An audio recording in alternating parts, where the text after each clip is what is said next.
In today's podcast, we'll explore 7 key principles essential for evaluating success, whether it's through quarterly reviews or annual goal assessments. And I have found all of these principles important in my own evaluation of my business. And Greg joins me in the podcast, my husband, Greg, who's been a former RIA, and he has great insights, not only from a business aspect, but a financial principle aspect. And his insights are very valuable and insightful. So these principles include having a compelling big idea or product, fostering trust, very important in sales, demonstrating perseverance while staying flexible, maintaining honesty with oneself, embracing discomfort, and nurturing determination, which is one of my superpowers, and perseverance, and surrounding yourself with intelligent collaborators. And be sure to grab our free download in the article to assess how you measure up in each of these critical areas. This podcast is brought to you by DJ Works Media with resources and ideas for you at mid-career or half-time of life. Check out our online courses where we want you to not only start, but finish. Books available in all versions and songs available for immediate download with sheet music and instrumental accompaniment tracks. Our musicals are family-friendly with great music that's memorable and inspiring. Sign up at goalsforyourlife.com/newsletter for weekly updates. Now to our episode. Well, hello, everyone. Today, I have my husband, Greg, with me. And thank you for joining me. Sure. Good to see everybody. Always a pleasure. And as I said in the introduction, he adds a lot of value, not only with business sense, especially from a corporate aspect, because I don't have that background. I have a big entrepreneurial and we complement each other. Yes, we do, and educational actually background as well. So, but we're going to kind of start right out with these 7 principles, starting with the big idea. What was our topic again? It's like 7 principles of success, evaluating these 7 principles of success for our business. Yes. Right. Yes. Yeah. So the way this came about is we were talking kind of off and on through the beginning of the new year. And the thought was, how do people kind of reassess and get ready for the next year? And you every time, if you swam and every time you hit the wall, you kind of take a deep breath and you go again. And we kind of do that at the end of the year. And so we got like 3 or 4 good ones down, and we thought, I wonder if we could flesh this out and create 7.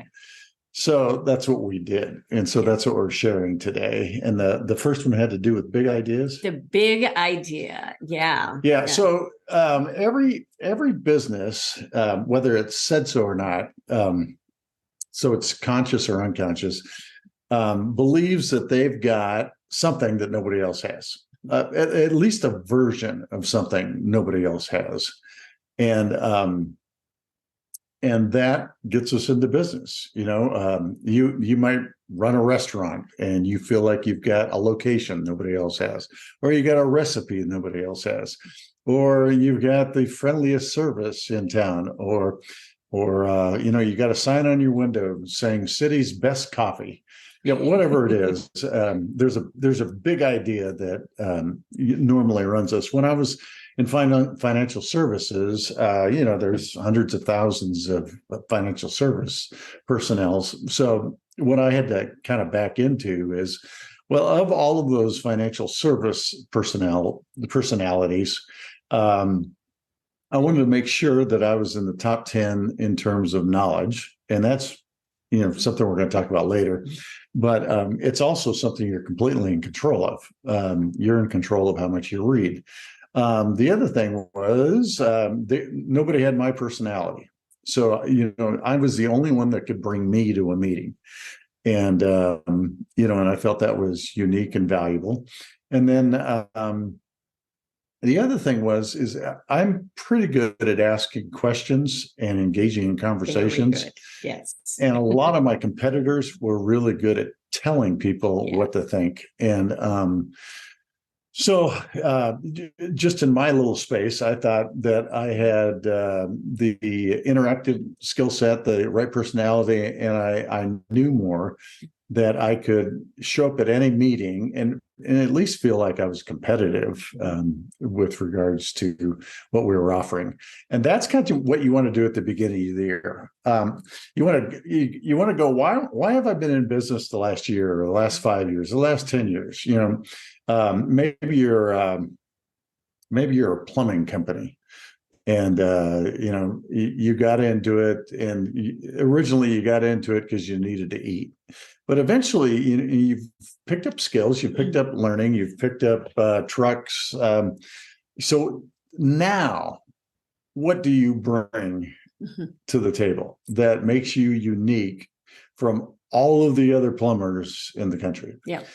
And that's the big idea. What we're trying to get at is what do you bring in terms of service or product that is unique? And something you need to do if you have a product is kind of think about, what's the marketplace telling you? Is it telling you that this is a really big idea and you just got to tweak your marketing a little bit? Or is it saying that's become an old idea and you need to come up with a new big idea? So, big ideas are vital, and periodically you need to reevaluate your big idea. And this comes too after we've covered in our time where we had last month. Greg's on with me once a month, and we talked about quarterly reviews. That's right. And I used to never even think about doing those as an entrepreneur, but I have started adding those in and how important they are. And you can even gauge your idea at this point and your products at your quarterly reviews, just in a little smaller way, but yearly, especially going through all of this. And I've had to recently even evaluate what I was doing as a speaker and an author. How am I unique? And I'm thinking, well, I know it's not only that I'm unique in some of my messaging, but I have the music aspect as well, because I have like a couple hundred pieces of sheet music that's available for download, and I'm able to put that out. And I understand about creating content, about how to, have multiple avenues of your business. And there's a lot of those little areas that I can add in my speaking message and in my training messages that not everybody has. They have a couple books, or they have an online course, but they have nothing compared to what I've put out, and especially in the scores and everything else. And musicians don't have the other aspect of writing the books and having the message. So there's that sort of combination, but understanding how to market that is a whole other challenge. And we'll get to that too. Yeah. With regards to your books, this is something we hadn't talked about, but it hit me. A lot of people read other self-help books, and then they basically plagiarize it, reorganize it, and put their name on it. Right. Whereas you actually lived through it, and the ideas you have are primarily your own, and so you bring life skills and real experience to the books and seminars that you do. And, and that gives you confidence that you're providing something unique in the marketplace. And I bring that up because your competitors are doing the same thing that Deb's competitors are doing, is they're faking it till they can make it. Right. Right. And the more real depth of knowledge, experience, wisdom, cutting edge technology, really different perspective on service that you bring, the more confidence that you have that you can cut through. And if you've got a differentiated service, then the thing you need to focus on is your marketing, because you just need to be able to position yourself as truly unique. Right. Those are great points. And in fact, I usually work backwards a little bit when I'm writing material. I'm thinking, what is so unique that I can trademark it? Because I have 3 trademarks. I've got Hero Mountain Summit, I have Core Common Denominator, and my most recent is the Haffers tool that I have in Stop Circling. These are all very unique. They're mine. They're trademarked. They're not only copywritten, but they're trademarked because they're unique and they're different. And so I don't want to just launch off of somebody, whatever, there's nothing new under the sun, by the way, but I want to create my own system and my own method of putting that together that's unique, that will help people uniquely. So anyway, that was a great point. Yes. Well, let's move on. We want to talk about sincerity, being sincere and having an engaging personality, because people like to do business with who they trust. And we've all seen those videos, those funny videos, or, especially, the car salesmen. They've always gotten the bad rap, in our background. But with the trusted relationship, and relationships are so very, very important. And that's been something that I've had to work on a little bit more in the sales aspect, because I tend to be more like that introvert and wanting to just do my work instead of really spending time with people and developing that trusted relationship. And why don't you comment on that a little bit? Because you have a different personality than I do. But you also, when you mentioned how you ask questions and you spend time with people, that develops trust. And I've really learned that from you, and how important that is not just to spew off everything that we've done or doing, because I've worked with a lot of artists. That's all I've heard. But it's important to ask those questions and develop that sort of trust relationship. Well, when I was training sales reps, I found myself a lot of times saying that sales kind of comes down to whether the customer likes you and whether they trust you.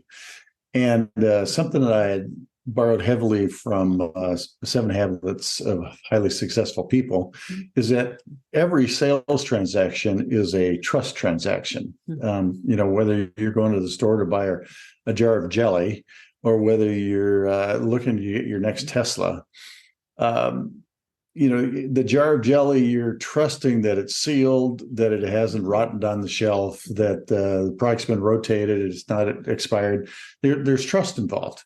If you've had it before, you're trusting that it'll taste the same this time as it did the first time. If you're going out to get your Tesla, even though you can't possibly know all of the manufacturing specs involved in that, what you were expecting and trusting is that you're going to get a quality car. And there's hundreds of things that go into building trust in big purchases like a Tesla. There's maybe a dozen things that goes into buying a jar of jelly or a package of coffee. But think about it. Everything you sell comes down to trust, and trust takes way longer to build up than it does to tear down. Yes. Which is why I always worked really hard on my first sale, but I also made sure that I was picking up all the easy sales afterwards, because trust has already been built. So you need to take advantage. If you built trust with a client or a customer base, take advantage of that, because it was hard earned, probably deserved. Make sure you maintain it, but it's the greatest source of revenue you'll ever earn. In contrast to that, and this is a gross generality, but on social media, it seems like everybody selling something that is under 40 is thinks that they can use a manufactured smile and a studio trained speaking voice, and somehow if they smile right and have the right resonance in their tone, that you'll buy anything from them. And the thing that's missing is sincerity. And if you think about it, sincerity is the base level of trust. Now, people can be sincerely wrong, and you're not going to trust them for very long. but sincerity is really what we're looking for. And I just don't see it a lot in the people peddling products today very often. It's way too much enthusiasm.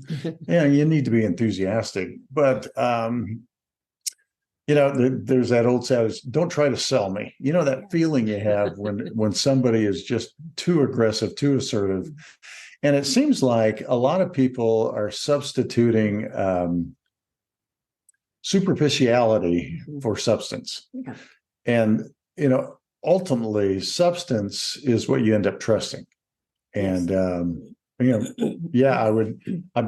rather buy from somebody who's enthusiastic than dour, but give me the substance first. Right. You made a couple great points here of looking for the repeat business, and that's your low-hanging fruit. Right. And that's ready. And, if you followed any of my posts or anything that you've looked at and seen some of my content, I love working outdoors, and we have fruit trees, and I am on those fruit trees. And you pick the fruit. Right now, I'm picking the oranges that are ripe. They just fall off. I leave the ones on there that are a little bit harder, and I will get to those, but they'll end up falling off as well eventually. But those are the ones first. They're easy to pick. And that's a great illustration. It's a real vivid in my mind of the low hanging fruit. And also just with trust. And we can see some of this in automatically getting, all of a sudden you've communicated with someone, and all of a sudden you're on 10 more email lists. And it's like, I got to unsubscribe. And I love the ones that will just say, if you signed up for something, say, you can unsubscribe. Here's the button. And we're not going to send you a bunch of these, if you don't want to receive them. So that always is a great thing. So, and I just, building that trust is very important. And so people see you often too. And so I do post often on social media, but it's not always me glamorous. It is content. And so free content, lots of free content. And so that's what you get from me. And that does help to develop trust as we go along. So, well, let's kind of move along. We've got 7 of these. I want to make sure we get through all of them. It's so valuable, though, just to talk about these. And we're going to talk now about perseverance. That's one of my wonderful sayings that I always work on: perseverance, tenacity, and also flexibility of plans. Being flexible is not always so easy. So let's talk about that for a moment, because perseverance is very important. People quit way too soon. And we've got examples in history of this, of some of the major, even the wars, like what was the one that it was 6 minutes too soon. It was where Britain's ships, and we can read some of those in history, that where if they could just hang on a little longer, they would have won the war. So there are many instances in our life where but we need to be flexible and understand what's not working, or what's not. Are we pouring money into something, or are we keeping, our time is very, very valuable. I always say that's one of your most valuable assets that you have, is your time. So let's talk about, I want to hear from you on this perseverance and flexibility. Well, I there's been tremendous things written about perseverance, but my experience is, we were talking about reevaluating your big ideas, and a lot of people put determination as their number one core value, and that serves as a way of keeping you from reevaluating your big ideas. I've learned that the 2 core values I want to have highest are creativity and discernment. So I want to be able to look at the market at any point in time, be able to creatively meet what the market's demanding, and to discern if I've got the right idea. And that's kind of how you reevaluate every year. So creativity and discernment. And then third is perseverance. So perseverance is absolutely necessary. Yes. But there was a book written several years ago called Mindsets, and it divided the world into fixed mindsets and into growth mindsets.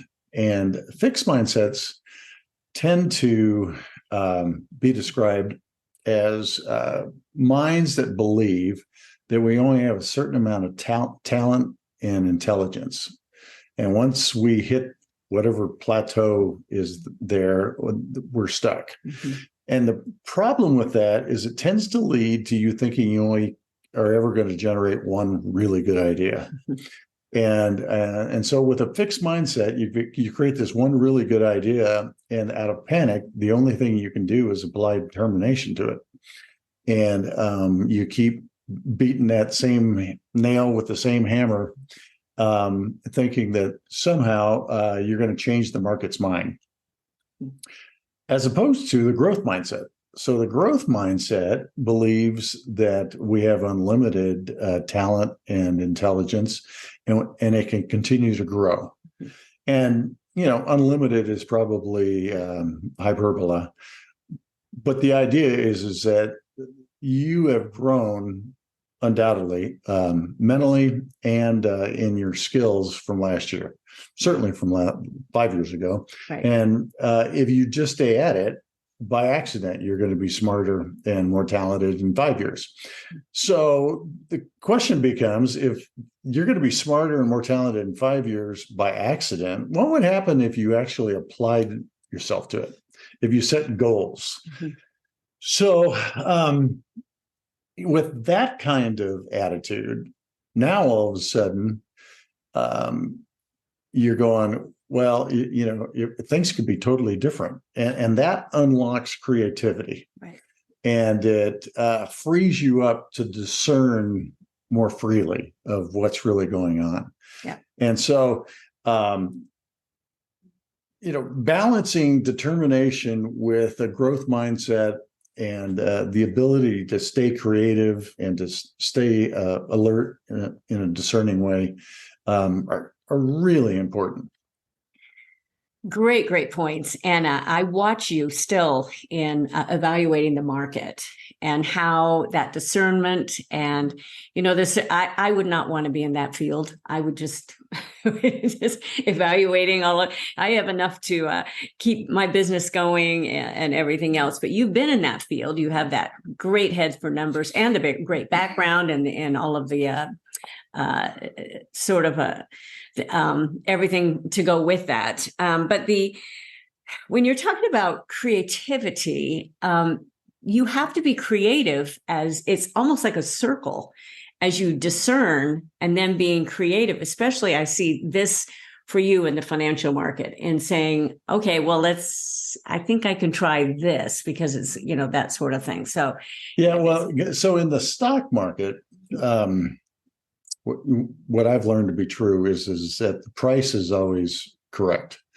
And there's brilliant economists that know way more than I do that will tell you, oh, the market's bound to correct here, or the market's on a tear, it's going to keep going. And they're wrong 90% of the time. And the reason is because if you want to be proud of being right, be an economist. If you want to make money, listen to what the market's saying.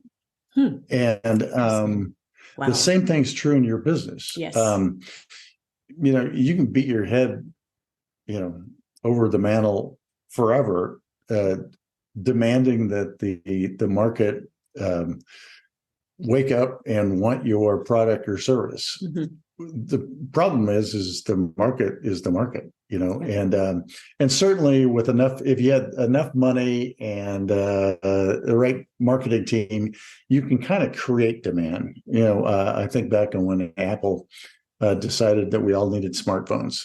It was like, really? Yeah. There was no market for it. Yep. And they created it. Yep. But remember, that was Apple. Yes. And they had some track record. They had an awful lot of cash to throw at it, and they had an unbelievable breakthrough, product. Right. That's not the norm. That is what we call a 3 Sigma event. So the norm is that the market every day, whatever market you're in, is shifting. It's moving back and forth gently, kind of like the ocean. Mhm. And every now and then, a current picks up and starts to move in a different direction. If you have discernment, you'll pick that up before everybody else, and you can make nice profits. Doing things a slightly different way before everybody else does it. Yeah. So that is part of why you always want to be reading and growing, because 90% of your competition isn't. Yes, It's just not that hard to stay ahead of your competition. Yeah. If you decide you want to keep growing. Yeah, great point. And I think we've actually covered our next point, because it was, it really hit on this brutal honesty. That was just great to say when you covered the, being an economist and always being right, or, okay, so I'm going to grow through this.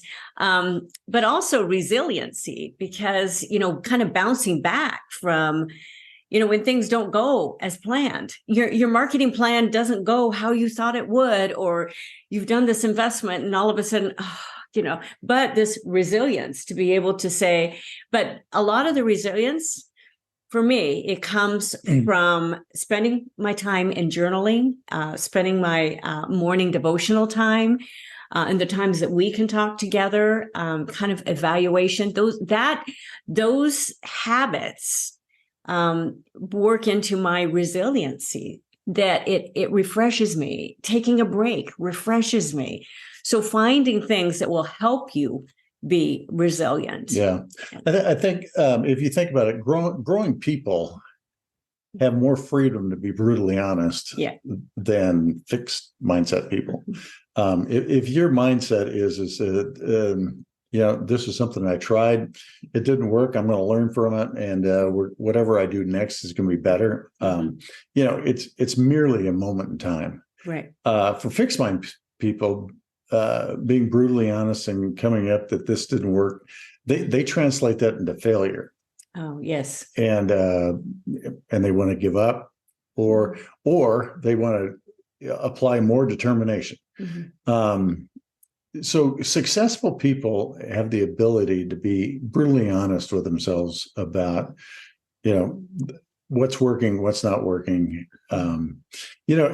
We've talked a little bit about the negative of what's not working. You got to be brutally honest about what's working. Yes. Because sometimes you were just lucky. Think about it. Yeah. and you need to be willing to tell yourself, I made a lot of money just by pure luck.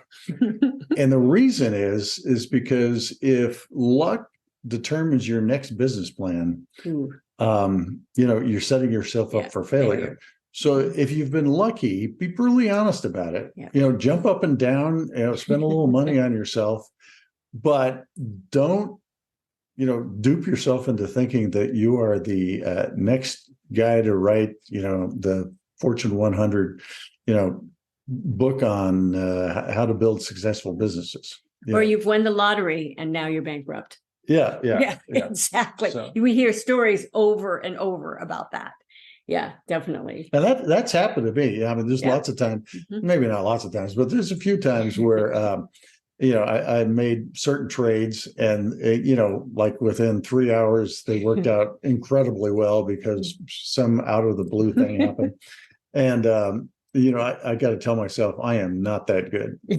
So, well, I think you're pretty good though. So that's pretty good. So, but we're going to go on to our next little point, which is point number 5, by the way, is to be willing to be uncomfortable. And I think this piggybacks off what we just said too, because it's so fun to have all of this, what if you did a great win, everything, but now, okay, how is it going to feel if you have to start over again? Or and this continues a trend between fixed mindsets and growth mindsets. Is that anytime you try something new, it's going to feel uncomfortable.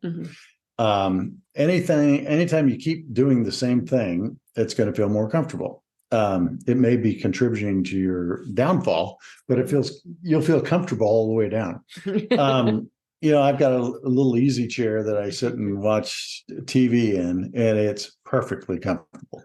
And eventually it's going to wear out. And then I'm going to go, oh, I don't want to get a new one. This one's just so, and, even though it's killing my back and it's difficult to get out of, people just don't like to change. And I think every decision to be uncomfortable is a good one. And but you always have that. There's a choice every time you're going to move ahead to be uncomfortable or stay the same. And people who are successful tend to adopt a view about being uncomfortable as it's the next step to growth, and they become excited about it. Yeah, that's great. A great point. It'd be like if you needed to reorganize your office. And you got to take your computer off your desk and your keyboard off your desk. You got to move all the speakers. You got to file all the papers. And whatever you're about to create next is going to be amazing. But the process of getting there is uncomfortable. And if you're going to be successful in life, you got to be willing to go through periods of time like that. I've changed careers a couple of times, and each time I did it, I went through not an afternoon of being uncomfortable, 2 or 3 years of being uncomfortable. And moments like that, you got to constantly reevaluate. You got to apply determination, and you got to be willing to be uncomfortable for an extended period of time. And always reevaluating, is the goal worth the pain? Right. I go through a little time of being uncomfortable anytime I start doing a new chart for sheet music. And it's like, it's just gut work, to be able to. And really, I'm so thankful, because I used to have to do all of that by hand. But there's a lot of editing that comes that you have to do when you're doing it with a computer. And I've done it for so many years now, and I'm good at it, but it's still gut work, and it's detail, and having to, go over and reprint over and over and looking at the mistakes. But I know the reward that people will be able to see this and download it, and it'll be done, and that sort of. Books are the same way. And how many people have I known that, oh, yeah, I'm still working on their book, the book. Oh, yeah, to see, it's been a couple of years now. Maybe 5 years. Oh, no, maybe 10 years, or songs are the same way, or an album. I've known those that have record deals, and they've never put out the album because it just wasn't good enough. They had to let it go. But still, that you've got to be able to be uncomfortable. And part of that uncomfortableness might be just to let it go too. So anyway, that was enough on that. Let's move ahead, because we've already talked about this a bit too, is that determination. But I wanted to add a little bit with that determination, how important goals are. And one of my main websites is called Goals for Your Life. And goals need to be measurable, not too big, but big enough to kind of keep us moving forward, but with determination and the driving force. And I always say behind all of that is core values, how important that is with your purpose, right, and all of that. And that determination, then it takes on a new kind of a different sort of feel almost, because you're headed in the right place with where you're determined. Yeah. The idea of placing creativity and discernment at the top can sound like it's being flighty, that you're going to go through your days constantly, in midair. But the reality is, you're creative and you use discernment to build a plan. Once you put that plan in place, you need to apply determination to it and a lot of energy. It would be kind of like, let's say you had a new hip put in, and you made the decision to do that. The physical therapist comes and puts together the plan of how you're going to rehab. Well, you can't continue to reassess that plan and think that you're going to walk better.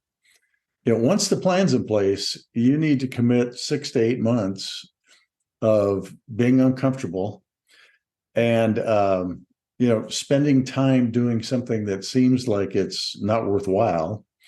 But most of all, you got to apply determination and energy in order to get it done. And that's exactly, the kind of determination and energy you need to build your business. Right. Once you get your plan in place, it becomes your all-consuming focus, and executing it is the number one priority.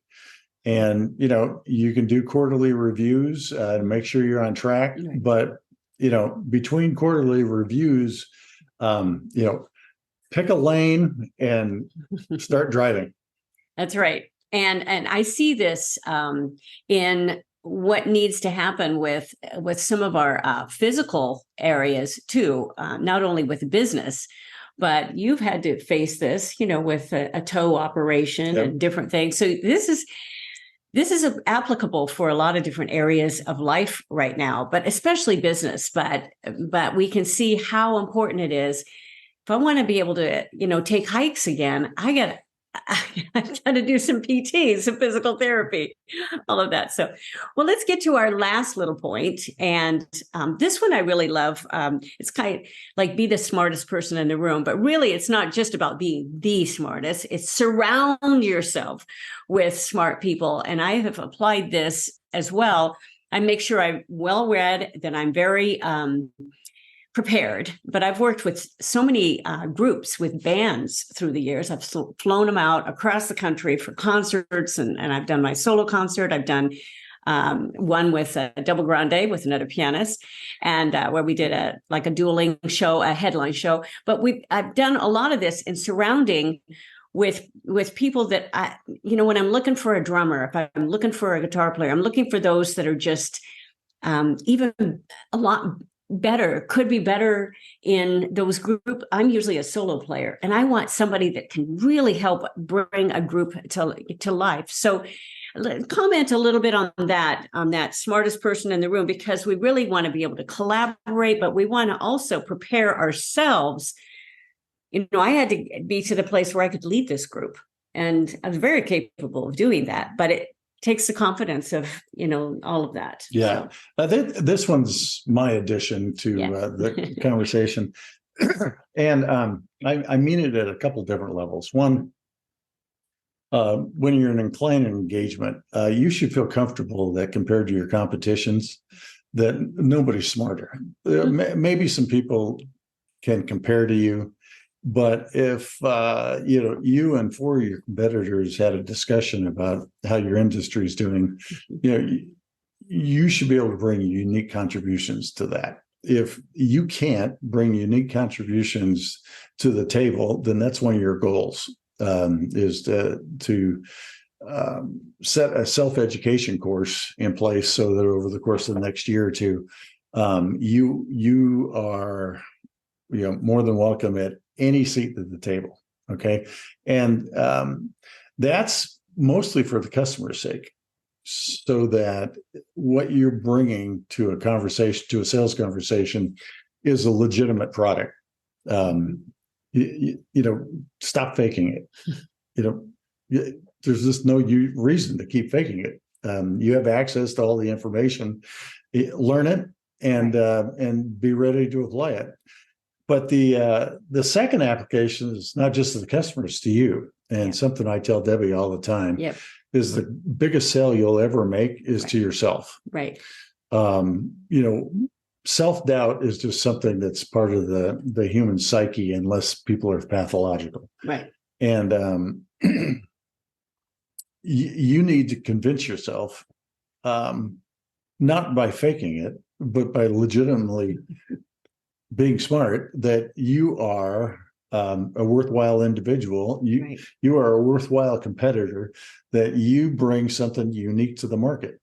And if I were you, I wouldn't put up with another day of not being able to say that to yourself. bring something unique to the market, and don't settle for something less than that. Another thing, this applies to employees too. We can't be the smartest person in the room in every area. If there's 6 departments, or let's say there's 12 departments, so there's 6 departments and 12 people at a meeting. With regards to your department, you want to be able to bring the answers that everybody's looking for. Be prepared, be ready. With regards to your area, be the most competent as you can be. You don't need to be the smartest guy in another department. That's not your job. Right. And but what the company's counting on is that you'll be the smartest person in your department. And that'll serve you 2 ways. One, you'll be the go-to person for that company whenever they got questions about your area of expertise. A second, you obviously set yourself up for advancement within the company. And third, if the company doesn't reward you, you've set yourself up in your resume to be highly valued somewhere else. It is a win-win-win by being prepared for every meeting you go into. And, it doesn't take that much time. Wow. That is so very valuable. And you can see how having you here with your corporate experience and all of that is so very valuable. And I come from the entrepreneurial part of just, Right. running my own thing. So you've gotten an extra bonus today of having both of those aspects there, because, I had to always come in with great confidence and with knowing what my charts were, knowing what, I was a soloist.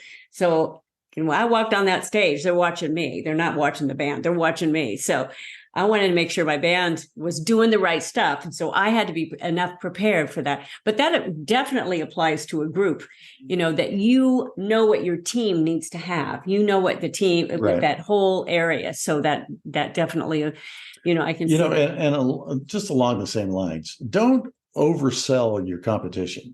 We tend to think that the people in other departments are, somehow superhuman, or that the competition we have in the marketplace is, unbelievable. I dare you to take out a piece of paper and write down their top 5 qualities. Mm-hmm. Write them down. And as soon as you write them down, what happens is the boogeyman explodes. Yes.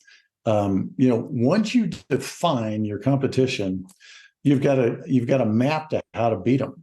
What leaves them in your head as fearsome is because you've never defined them. Yeah.